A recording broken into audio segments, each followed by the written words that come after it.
నమస్తే. Next Jan astro వాళ్ళకి నా ఒక నమస్కారము. సో ఏంటంటే ఈ జ్యోతిష్యంలో వచ్చేసి చాలా మోసాలు జరుగుతున్నాయండి. ఇప్పుడు మీరు చాలామంది మనకు ఒక సమస్యలు ఉంటాయి. మీరు రుద్రాక్ష పెట్టుకోండి, జెమ్ స్టోన్స్ పెట్టుకోండి, న్యూమరాలజీ ప్రకారం మీ మొబైల్ నెంబర్ చేంజ్ చేసుకోండి అని చెబుతారు. చాలామంది మీరు ఈ ఒక వెహికల్ నెంబర్ చేంజ్ చేయండి అంటారు. పెద్ద పెద్ద పూజలు, హోమాలు ఇవన్నీ జ్యోతిష్యంలో ఉన్నాయా అంటే ఖచ్చితంగా లేవు. జ్యోతిష్యంలో ఉన్న రెమెడీస్ అంటే మనం బృహత్పరాశర హోరాశాస్త్రంలో ఉన్న రెమెడీసే చేయాలి. ఆ పరిష్కారాలు ఏంటంటే మంత్రజపాలు, దానాలు మాత్రమే. సో మీరు మంత్రజపాలు అది మీరే చేసుకోవచ్చు. ఇక మీకు మంత్రాలు దొరుకుతాయి. ఆ మంత్రాన్ని సరిగ్గా మీరు ఒక డెడికేటెడ్ అయి చేస్తే ఎలాంటి సమస్య నుంచి బయటికి రావచ్చు. కానీ అన్ని సమస్యల నుంచి మనం బయటికి రాలేము. జాతకములో కొన్ని సమస్యల్ని మనం సాల్వ్ చేసుకోవచ్చు, కొన్ని సమస్యల్ని మనము అక్సెప్ట్ చేసుకోవాలి. ఇది నా జీవితం అనేసి. ఇది ఎలా అంటే ఇప్పుడు నిజమైన జ్యోతిష శాస్త్రం ఏం చెబుతుందంటే ఇప్పుడు మనం చాలామంది జ్యోతిషం మీద నమ్మకం పోగొట్టుకోవడానికి కారణం ఏంటంటే చాలామంది జ్యోతిషులు చెప్పింది నిజం కాదని. ఇది ఎందుకు నిజం కాదంటే ఒకటి వాళ్ళ బర్త్ టైంని ఈ జ్యోతిషులు చూడరు. డైరెక్ట్గా డేట్ ఆఫ్ బర్త్ కొట్టి కంప్యూటర్లో ఉన్న రాశిఫలం చెప్పేస్తారు. సో అసలు మీ బర్త్ టైం సరిగ్గా ఉందా లేదని చెక్ చేయడానికి బర్త్ టైం రెక్టిఫికేషన్ ఫస్ట్ చేయాలి. ఈ టైం మీరు పుట్టిన టైమేనా అని మరి ఫస్ట్ తెలుసుకోవాలి. తర్వాత ఎందుకంటే ఒక తల్లి కడుపులో ఇద్దరు ట్విన్స్ పిల్లలు పుడితే 1 minute 2 minutes డిఫరెన్స్ ఉంటుంది. దీన్ని సాల్వ్ చేయడానికి పరాశర మహర్షి షష్టాంశం ఉపయోగించండి అని అప్పుడే చెప్పారు. దీంట్లో షష్టాంశంలో యూజువల్గా 1 minute కల్లా జాతకమే మారిపోతుంది. సో ఇలా టెక్నికల్గా చూడాలి. అలాగే జ్యోతిషం అంటే మన కర్మ వల్ల ప్రారబ్ధ క్రియామాన కర్మ సంచిత కర్మం నుంచి వాళ్ళు ఒక టెండెన్సీలు ఒక సంస్కారాల వల్ల మనం పుడతాము. ఆ సంస్కారం వల్లనే మనకి ఎన్నో సంఘటనలు, ఎన్నో ఈవెంట్స్ ఆల్రెడీ ప్రీడిటర్మిన్ అయి ఉంటాయి.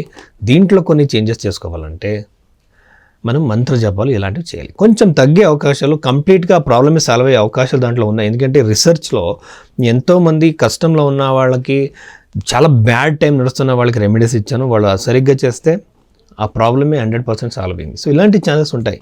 మనం ఏం చేస్తామంటే చాలా మంచి దారిలో వెళుతూ ఉండాలి.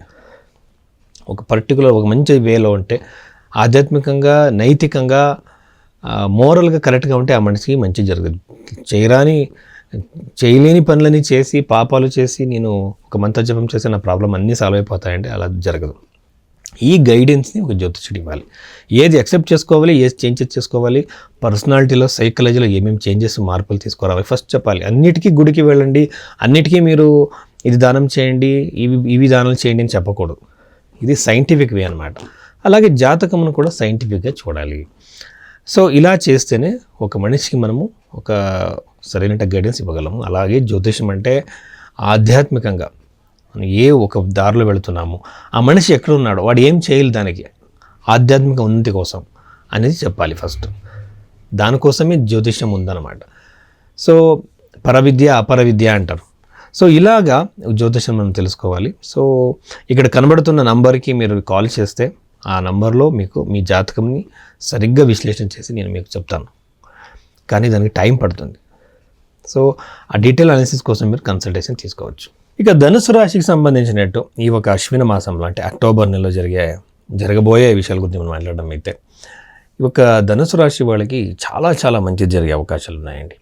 కానీ మనలో ఏం చెబుతుంటారంటే ఈ నెంబర్లో పుట్టారా ఈ మంత్ లక్కీగా ఉంటుంది ఏమేమో చెబుతుంటారు. కానీ నేను ఏం చెబుతున్నానంటే మన ఋషిములు ఇది చెప్పారా.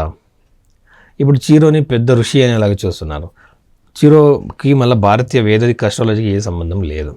ఇప్పుడు ఈ ఒక ధనుసు రాశి వాళ్ళకి జరిగిపోయే విషయాలు ఫస్ట్ వచ్చేసి పెళ్ళి జరిగే అవకాశాలు, లైఫ్ పార్ట్నర్ని మీట్ అయ్యే అవకాశాలు, అలాగే మంచి సంబంధం వచ్చే అవకాశాలు, మ్యారిటల్ హ్యాపీనెస్. ఒక్కొక్కసారి మ్యారిటల్ లైఫ్ డిస్టర్బ్ అయి ఉంటుంది, కోర్టులో ఉంటుంది, వాళ్ళు కూడా కాంప్రమైజ్ అయ్యే అవకాశాలు ఉంటాయి.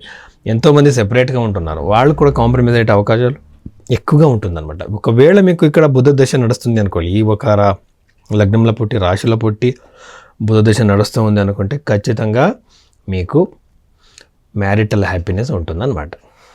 రెండోది వచ్చేసి అక్కడి నుంచి గురుగ్రహం వచ్చేసి 3 ఏళ్ళ నుంచి చూస్తాడు కాబట్టి శుభస్థలాలకి, పుణ్యక్షేత్రాలకి మీరు వెళ్ళే అవకాశం ఉంటుంది. చాలా చాలా లక్కీగా ఉంటుంది, హ్యాపీనెస్ ఉంటుంది. దీనివల్ల మీకు ఏదో ఒక మైస్టిక్ ఎక్స్పీరియన్స్ అయ్యే అవకాశాలు కూడా ఈ ఒక రాశి వాళ్ళకు ఉన్నాయి. యూజువల్గానే ధనుర్ రాశి అనేది ఒక ఆధ్యాత్మికమైన ఒక రాశి. ఈ ఆధ్యాత్మిక విషయాల్లో వాళ్ళకి పుట్టినప్పుడే వస్తుంది. పుట్టుకతోనే ఈ ఒక క్వాలిటీస్, ఆధ్యాత్మిక విషయాలు, ధర్మం గురించి, దేవుడు గురించి, ఎందుకు పుట్టాము, ఇలాంటి క్వశ్చన్స్ అన్నీ ఈ రాశి వాళ్ళకి వస్తుందన్నమాట. సో ఇలాంటప్పుడు మనం ఏం చేయాలి, ఈ ఒక గురుగ్రహమే ఇన్ఫ్లుయెన్స్ చేస్తుంది కాబట్టి వీళ్ళకి ఆ ఒక థాట్స్ వస్తాయన్నమాట. అలాగే స్టూడెంట్స్కి ఇది చాలా మంచిది, లాభకరంగా ఉంటుంది. కాంపిటేటివ్ ఎగ్జామ్స్ రాస్తున్న వాళ్ళకి లాభకరంగా ఉంటుంది, సక్సెస్ ఉంటుంది, హ్యాపీనెస్ ఉంటుంది. పంచమ భావం చాలా బాగుంది కాబట్టి సంతానం కోసం ప్రయత్నిస్తున్న పేరెంట్స్కి, దంపతులకి చాలా మంచిది. 10వ భావంలో సూర్యుడు ఉండడం ఇంకా చాలా మంచిది. ఎందుకంటే సూర్యుడు వచ్చేసి ఒక ఎనర్జైజ్ అనేట ఒక ప్లానెట్. ఆ ప్లానెట్ దశమ భావంలో ఉండడం వల్ల వాళ్ళకి గవర్నమెంట్ జాబ్ వచ్చే అవకాశం, గవర్నమెంట్ జాబ్లో ఉన్న వాళ్ళకి ప్రమోషన్ వచ్చే అవకాశాలు, ప్రైవేట్ సెక్టర్లో కూడా అథారిటీ చేసేట ఒక పొజిషన్కి వెళ్ళేట అవకాశాలు ఈ ధనుర్రాశి వాళ్ళకి ఉంటుందన్నమాట. అలాగే 3వ ఇంట్లో రాహు ఈ అన్నతమ్ములతో అంత మంచిది కాదు. వీళ్ళకి యూజువల్గానే గొడవలు, మిస్అండర్స్టాండింగ్స్ ఇవన్నీ జరుగుతాయన్నమాట. అన్నతమ్ములతో వీళ్ళకి అంత హ్యాపీనెస్ యూజువల్గా ఉండదు. ఒకవేళ 3వ ఇంట్లో మీకు ఒక మాంది ఉందనుకోండి, ఇది యూజువల్గా మాందిని వాడతారో లేదో తెలియడానికి, మాంది ఉన్న వాళ్ళకి యూజువల్గా సిబ్లింగ్స్తో గొడవలు, వాళ్ళ నుంచి హ్యాపీనెస్సే వాళ్ళకి రాదు. లగ్నం నుంచి చూడాలి.